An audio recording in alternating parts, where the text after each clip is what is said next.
मैं बता नहीं सकती कि आज मैं कितनी खुश हूँ। आज मुझे कितना मजा आया है। ऐसा लग रहा है जैसे कि मुझे दुनिया की हर खुशी मिल गई है। आज मैं पूरी तरह से परिपूर्ण और संतुष्ट हुई हूँ।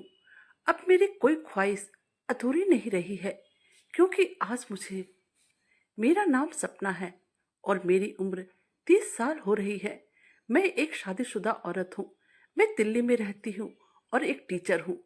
चूंकि मेरी शादी को लगभग 5 साल हो गए हैं, परंतु अभी तक मैं माँ नहीं बन पाई हूँ। मैं आपको कैसे बताऊं कि माँ बनना तो दूर की बात है, मैं तो अपने पति से अभी तक पूरी तरह से संतुष्ट भी नहीं हुई हूँ। क्योंकि मेरे पति को ना जाने क्या होता है कि वो मेरे सामने ज्यादा देर तक टिक ही नहीं पाते हैं, जिस कारण से मेरा मूड ऑफ हो जाता है। मैं एक स्कूल की टीचर हूँ और मेरे पति बिजनेसमैन हैं। सुबह हम दोनों तैयार होकर अपने अपने काम पर निकल जाते हैं। मैं तो फिर भी 4 बजे तक घर चली आती हूँ, लेकिन मेरे पति 11 बजे के पहले घर नहीं आते हैं, क्योंकि उनका काम ही ऐसा है। मेरी शादी को 5 साल हो गए, लेकिन अभी तक मुझे बच्चे का सुख नहीं मिला है। मैं देखने में भी काफी खूबसूरत हूँ, स्कूल की टीचर हूँ, इसलिए खुद को मेंटेन करके भी रखती हूँ। सभी कुछ तो सही चल रहा है, लेकिन मैं एक ही बात से बहुत ज्यादा दुखी हूँ कि मेरी शादीशुदा जिंदगी शुरू से ही ठीक नहीं रही है। असल में मैं जैसे अपने पति से प्यार चाहती थी, वह मुझे अभी तक नहीं मिला है, और इन्हीं कारण से मेरा मन इधर उधर विचलित होने लगता है। मैं शादी के पहले जिस तरह से पति की कामना की थी, मेरा पति उस तरह से बिल्कुल भी नहीं है। शादी की पहली रात ही मेरे पति ने मुझे नाखुश कर दिया और पूरी तरह से फेल हो गए। मैंने कहा, चलो कोई बात नहीं, आज तो शादी की पहली रात है, अब तो हम लोगों को साथ में ही रहना है, तो आगे हमारी जिंदगी बहुत ही हसीन होगी और मेरे भी सारे अरमान पूरे होंगे। लेकिन ऐसा बिल्कुल भी नहीं हुआ। हर रात मेरे पति मेरे करीब तो आते, लेकिन थोड़ी देर बाद ही निष्फल हो जाते थे। शुरुआत में तो मैं चुप रही, परंतु फिर धीरे धीरे मैंने अपने पति से शिकायत स्टार्ट कर दी कि आपने अभी तक मुझे संतुष्ट नहीं किया है। मेरा पति बेचारा क्या करता, वह कुछ नहीं बोला, और फिर उन्होंने डॉक्टर से अपना इलाज करवाया। न जाने कौन कौन से जड़ी बूटी भी खाए, लेकिन कोई फायदा नहीं हुआ। और जब मेरी सहेलियां मुझे फोन करके मेरे पति और मेरे रिश्ते के बारे में बात करती, मैं कुछ ना कह पाती, लेकिन मेरी सहेलियां अपने बारे में बहुत ही खुश होकर बताती थी कि कैसे उसकी शादीशुदा जिंदगी बहुत ही अच्छी कट रही है। उसके पति उससे बहुत ही ज्यादा प्यार करते हैं और वह भी अपने पति से हद से ज्यादा प्यार करती है, और उन दोनों के बीच एक दिन भी ऐसा नहीं होता है कि जब दोनों एक दूसरे के करीब ना रहते हो। लेकिन मैं ये सब सुन सुनकर उदास हो जाती थी, क्योंकि मेरे साथ ऐसा कुछ भी नहीं हो रहा था। फिर मैं अपने सहेलियों को झूठ मूठ कह देती थी कि मेरा भी सब कुछ अच्छा चल रहा है, लेकिन असल में मेरे साथ क्या हो रहा था यह तो सिर्फ मैं ही जानती थी। और अब धीरे धीरे मुझे अपनी शादीशुदा जिंदगी एक बोझ लगने लगी। मुझे किसी चीज में मन नहीं लगने लगा, क्योंकि मेरा यह तन और मन दोनों बहुत ही प्यासा था। मैं चाहती थी कि मुझे कोई ऐसा मिले जो मुझे सारी खुशियां दे सके, क्योंकि मेरे पति तो मुझे वह खुशियां ना दे पाए जो कि एक पति अपनी पत्नी को देता है। रात में वह मेरे करीब आते भी तो ज्यादा से ज्यादा 4-5 मिनट ही टिकते थे। इसके बाद तो वो पलटकर गहरी नींद में सो जाते थे, और मैं सारी रात अधूरी रहकर करवटें बदलते रह जाती थी। और इसी वजह से अब मैंने देखा कि मेरे पति मुझे खुश करने में सक्षम नहीं है, तो मैं अब दूसरा विकल्प तलाशने लगी थी। और फिर मेरे जीवन में खुशियों ने दस्तक दिया। हमारे घर के पीछे वाली गली में ही एक लड़का था जिसकी उम्र 29 साल हो रही थी। मैं उसे अक्सर बालकोनी से देखा करती थी, तो मैं देखती थी कि उसकी नजर भी मेरी तरफ ही रहती थी। मैं छत पर कभी कपड़े सुखाने के लिए जाती तो वह भी अपने छत पर चला आता था और मुझे घूरने लगता था। शुरू शुरू में तो मुझे बहुत ही बुरा लगता था और मुझे अब उस पर बहुत ही गुस्सा आता था, लेकिन फिर पता नहीं क्यों आहिस्ता आहिस्ता उसका घूरना मुझे बहुत ही अच्छा लगने लगा। और वैसे भी मैं एक शादीशुदा औरत थी जिसकी अपनी जरूरत थी, जो कि मेरे पति से पूरी नहीं हो पा रही थी। इस कारण से भी मैं उसकी तरफ आकर्षित होने लगी थी। अब मैं और भी अच्छे से तैयार होकर कभी चाय लेकर तो कभी गमले में पानी देने के बहाने अपने बालकोनी में चली जाती थी। और फिर जैसे ही उससे मेरी नजर मिलती तो मैं मुस्कुरा देती थी। जवाब में वह भी मुझे देखकर मुस्कुरा देता था और ऐसे ही कुछ दिन चलता रहा। एक दिन मैं तैयार होकर स्कूल के लिए निकली थी और जैसे ही मैं अपने घर के गली के पार करके मेन रोड पर पहुंची तो मैंने देखा कि वह लड़का वहीं रोड के किनारे एक पेड़ के नीचे खड़ा था और मोबाइल देख रहा था। आज मैंने उसे बहुत ही करीब से देखा था और फिर जैसे ही उसकी नजर मुझ पर पड़ी वह मेरे करीब आ गया।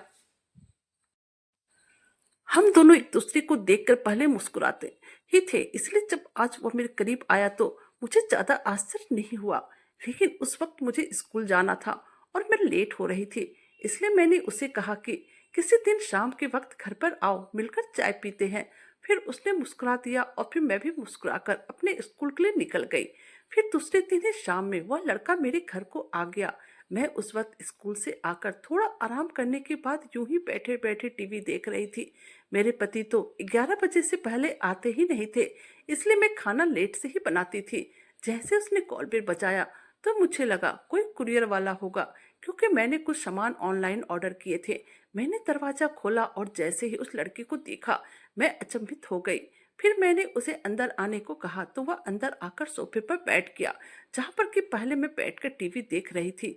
मैं भी आकर सोफे पर बैठ गई और उससे बातें करने लगी। आज मैंने उसे बहुत ही करीब से देखा था। वह रंग रूप में काफी अच्छा था और उसकी हाइट भी बहुत ही अच्छी थी। हम दोनों कुछ देर यूं ही बातें करते रहे और फिर मैंने उसे कहा, तुम बैठो, मैं कॉफी बनाकर लाती हूँ। फिर मैं किचन में चली गई और कॉफी लेकर आई। तब तक वह लड़का टीवी देख रहा था। फिर हम दोनों मिलकर कॉफी पीने लगे।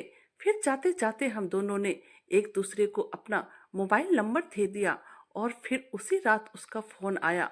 हमने एक दूसरे से फोन पर काफी देर बात की तो उसने मुझे अपनी दोस्ती के लिए प्रपोज कर दिया। वह मुझे कहने लगा, क्या तुम मेरी दोस्त बनोगी? मैंने कहा, हाँ, दोस्त बनने में क्या जाता है। और अब हम दोनों में हंसी मजाक सब तरह की बातें होने लगी। अब तो वो मुझे रोज व्हाट्सएप पर एक गुड मॉर्निंग का मैसेज भी भेज देता था। एक दिन उसने मुझसे मैसेज किया, तो मुझे बहुत ही ज्यादा अच्छी लगती हो। और मुझे क्या, मैं तो बस इसी बात का इंतजार कर रही थी। लेकिन मैंने उसे कुछ नहीं कहा, क्योंकि मैं बिल्कुल नहीं चाहती थी उसे ये एहसास हो कि मेरे मन में उसको लेकर क्या चल रहा है। फिर 2 दिन तक वह मुझे एक ही बात कहता रहा, वह मुझे कैसा लगता है। और आज फाइनली मैंने भी उसे कह ही दिया, तुम भी मुझे बहुत ही ज्यादा अच्छे लगते हो। और फिर इसके बाद तो जैसे सब कुछ ही बदल गया। मैं खुद बहुत ही खुश रहने लगी थी। ऐसा लग रहा था जैसे कि मैं कॉलेज में पढ़ने वाली कोई स्टूडेंट हूँ। अब तो मैं और भी ज्यादा स्टाइल में रहने लगी थी। कॉलेज के समय में बहुत सारे लड़के मुझे देखते तो बस देखते ही रह जाते थे, क्योंकि मैं खूबसूरत तो थी और बहुत ही अच्छे से बन ठन कर भी रहती थी। लड़के लोग तो मुझ पर मर मिटते थे। मुझे भी कई लड़के अच्छे लगते थे, लेकिन कभी भी बात इतनी आगे नहीं बढ़ी थी। लेकिन अब तो मैं शादीशुदा थी और यह जानते हुए भी मैं इस लड़की से ज्यादा दिन तक रिश्ता नहीं रख पाऊंगी। फिर भी अभी मैं अधिक से अधिक उसके करीब जाने के बारे में सोच रही थी, क्योंकि हम दोनों का मकसद एक ही था। मुझे किसी का भरपूर साथ चाहिए था, उसका वह प्यार चाहिए था जो कि मेरे इस तन और मन के प्यास को बुझा दे। मैं जो इतने वर्षों से प्यासी हूँ, मेरी इस आत्मा को तृप्त कर दे। बातें तो हम दोनों में हो ही रही थी, वह हंसी मजाक भी मुझे कर ही लेता था। और फिर एक दिन मौका देखकर मैंने उसे अपने घर पर बुलाया। मेरे पति तो रात के 11 बजे के पहले घर पर आते ही नहीं थे और आज मैंने अपने स्कूल से छुट्टी ले ली थी और सोचा कि आज मैं सिर्फ अपने आप को समय दूंगी, अपने बारे में सोचूंगी। और जैसे वो लड़का आया तो उसके हाथ में आज मेरे लिए टॉफी थी, वह भी मेरी मनपसंद टॉफी, क्योंकि मैं अक्सर उसे अपनी मनपसंद चीजों के बारे में फोन पर बातें करते रहती थी। वह आया तो मैंने उसे बैठाया और फिर चाय बनाने के लिए किचन में चली गई। चाय लेकर जब मैं आई तो फिर बातचीत करने लगे, लेकिन मेरे मन में उसको लेकर जो चल रहा था उस बारे में मैं उसे कुछ भी नहीं बोल रही थी। मैं चाहती थी कि पहल वह करे। फिर वह इस बार में मेरे आंखों में देखकर मुझे कहने लगा, क्या मैं तुम्हें एक बात कहूँ? मैंने कहा, हाँ कहो। तो वह बोला, फोन पर तो हम दोनों ने एक दूसरे के बारे में काफी जान लिया है और एक दूसरे से काफी हद तक बातें भी कर ली है। उसकी बात सुनकर मुझे शर्म आने लगी। मैंने शर्माते हुए हाँ में सर हिला दिया। तो अब वह सोफे पर से उठ गया और मेरे सामने घुटने टेक कर बैठ गया। उसे ऐसा करते देखकर मैं उठ खड़ी हुई तो उसने अपने जेब से एक गुलाब का फूल निकाला और बोला, सपना, आई लव यू। मैं तुमसे बहुत ही प्यार करता हूँ, क्या तुम भी मुझसे बहुत ही प्यार करती हो? मैं तो कब से यह कहने के लिए तड़प रही थी, क्योंकि इसके बाद ही मुझे अपनी असली मंजिल मिलने वाली थी। अब मैं भी एक पल देर के बगैर उसे कह दिया, हाँ, मैं भी तुमसे बहुत ही प्यार करती हूँ।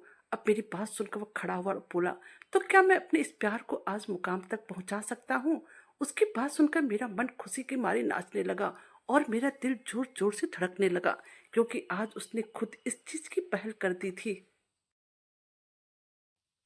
मैंने अपनी नजरें नीचे की और कहा, तुम जैसे चाहो अपने इस प्यार को मुकाम तक पहुंचा सकते हो। मैं तुम्हारा पूरा साथ दूंगी। और यह कहकर मैं शर्म के मारे पीछे घूम गई और वैसे ही खड़ी रही। उसने मेरे कंधों को पकड़कर मुझे अपनी ओर घुमाया और मेरा चेहरा ऊपर उठाया तो मैंने अपनी आंखें बंद कर ली। फिर मुझे एक बहुत ही मीठा और नरम एहसास हुआ, क्योंकि वह मुझे किस कर रहा था। मैंने भी उसका साथ दिया और फिर हम दोनों के जीवन अमृत मिल रहा था। फिर कुछ देर बाद वह मुझे अपनी गोद में उठाकर मुझे मेरे बेडरूम में लेकर गया और बेड पर लेटा दिया। मैं शर्माई मगर मुस्कुरा भी थी। मैंने उसे पूरी तरह से छूट दे दी थी, क्योंकि मैं भी आज वह सब कुछ महसूस करना चाहती थी जो अभी तक नहीं की थी। और फिर धीरे धीरे वह मेरे करीब होता चला गया। उसने मुझे कहा, कैसा लग रहा है? तो मैंने कहा, हद से ज्यादा मजा आ रहा है। लेकिन मैं अब और ज्यादा मजा बर्दाश्त नहीं कर सकती थी। मैंने उसे अपने पास से हटाया, लेकिन वह हटने वालों में से ना था। मेरे कपड़े कहाँ थे, मैं कहाँ थी, उस वक्त मुझे कुछ भी पता नहीं, क्योंकि मैं एक अलग ही दुनिया में पहुंच चुकी थी। और फिर काफी देर हो जाने के बाद अब मैं एकदम से शांत हो चुकी थी। तो मुझे कहने लगा, सपना, तुम ठीक तो हो ना? मैंने उसे किस करते हुए कहा, नहीं, मैं ठीक नहीं हूँ, बल्कि आज मैं हद से ज्यादा ठीक हूँ। तो वो कहने लगा, तो अब आगे क्या इरादा है? मैंने उससे कहा, जो मर्जी कर सकते हो। और फिर हम दोनों ने जैसे एक मुकाबला सा होने लगा, लेकिन इस मुकाबले में मैं हार गई। मैं इतना ज्यादा इमोशनल हो गई कि आज मेरे आंखों से आंसू निकल गए और मैं रो पड़ी। फिर उसने मुझे पूछा, क्या हुआ? मेरा पूरा बदन पसीने से भीग चुका था। मैंने कुछ देर अपनी आंखें बंद कर उसी एहसास में जीती रही। ऐसा लगा जैसे मैं कुछ जादू की दुनिया से वापस आई हूँ, क्योंकि आज मैं परिपूर्ण हो गई, पूरी तरह से संतुष्ट, पूरी तरह से तृप्त। अब मेरी कोई ख्वाहिश अधूरी नहीं रही थी। फिर वह बोला, तुम तृप्त हुई ना? मैंने कहा, हाँ, पूरी तरह से। फिर वक्त कैसे गुजर गया पता ही नहीं चला। फिर उसने कहा, अब मुझे जाना है। वह उठा और चला गया। बहुत ही देर तक मैं यूं ही पड़ी रही। फिर काफी देर बाद मैं उठकर बाथरूम गई। आज मैंने बाथरूम में खुद को शीशे में देखा तो मैंने अपने आप को इतना खूबसूरत कभी नहीं देखा था। मगर जो भी हो, गलत ही सही, लेकिन आज मुझे उस लड़के के साथ बहुत ही अच्छा लगा था। फिर मैं नहाई और खुद को अच्छे से तैयार किया। मैंने अपने कमरे को ठीक किया और फिर घर के काम में लग गई। तो दोस्तों, कमेंट करके बताइएगा कि मैंने जो किया सही किया या गलत किया। कहानी अच्छी लगे तो प्लीज चैनल को लाइक कीजिए, सब्सक्राइब कीजिए और शेयर कीजिए। Thank you.